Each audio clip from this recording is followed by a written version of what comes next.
Kitob buyuk donishmand. O'tgan zamonda bir podsho bo'lgan ekan. Podsho vazirlariga dunyodagi eng zo'r va kerakli hamma narsadan xabardor qiluvchi narsa nima? Vazirlardan biri: Assalomu alaykum shohim. Dunyodagi eng kerakli va hamma narsadan xabardor qiluvchi narsa bu qilich.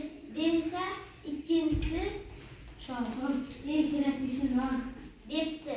Uchinchisi esa: Shohim, hamma narsadan xabar oluvchi onai jahon, debdi.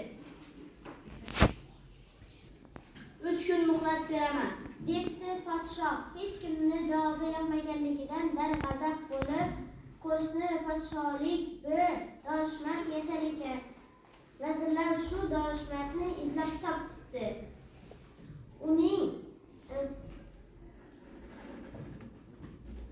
podshoning savolini aytibdilar. Donishmand hech ikkilanmay: Assalomu alaykum shohim. Dunyodagi eng kerakli narsa bu kitob. Kitob chunki bilim beradi. Dunyodagi eng qudratli narsa esa bilimdir, debdi.